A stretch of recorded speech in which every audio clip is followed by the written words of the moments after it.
travel with me. Hey fellow humans, Mina here. Welcome back to another Drive and Talk. This week we're going to talk about a memoir, a book I read that I really love. I'm Glad My Mom Died by Jeanette McCurdy. Boy, if there was ever a gadget title that makes you want to read a book, it's this one. And oh boy, what a story. It's almost a bit hard to think of this as a memoir rather than a fan fiction of someone's life because of the style it was written in, which, speaking of, I loved it. McCurdy wrote this book in a way that made her feel like a character rather than a person telling her own story. She truly has a gift and a way with words. She tells the story with such fine prose that made me feel all the emotions that she was feeling. The ups, the downs, I felt them all. And knowing this all really happened is kind of really saddening, actually.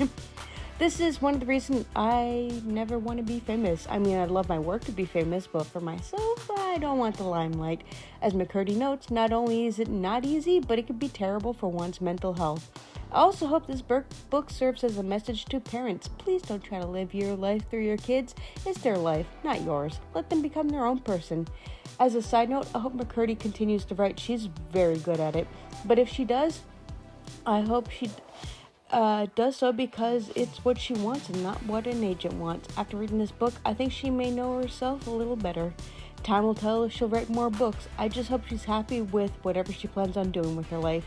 I'm glad McCurdy is finally pursuing her own happiness. She deserves it, and if you ever want to read an engaging memoir that doesn't read like a history book, this is for you. Her story wasn't an easy read, but I'm glad she shared it.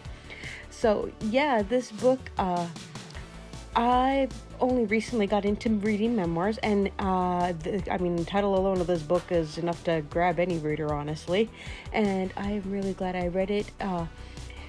It was fascinating reading from start to finish, and there's that recent documentary about Nickelodeon recently, like child stars. I can't remember what it's Quiet on Set.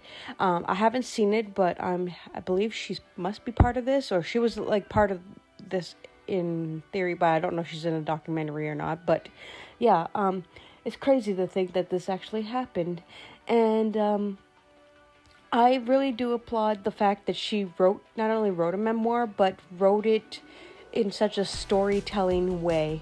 And try not to divulge too much because I really think that this book needs to be read.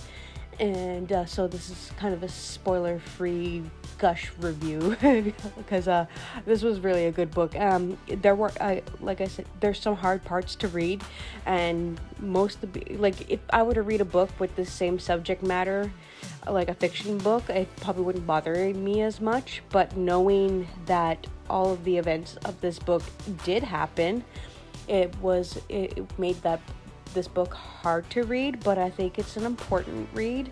It's a journey about self-discovery and self-love, and the abuse that she went through, and how she didn't overcome, but she's working on it to the person she is today, and I applaud her for that. So yeah, how about you guys, my fellow humans? What are your thoughts on memoirs? Do you read them? Do you not? And have you read this one? And do you hear Soren meowing in the background? Let me know in the comments down below. It's another short video this week, but yeah, a video is a video, and you get to see some Korea footage previously filmed. So yeah. Anywho, that's all I gotta say for now. If you want to keep hearing more about stuff, be sure to follow me on all your favorite socials. Links below. Stay safe and take care. Bye!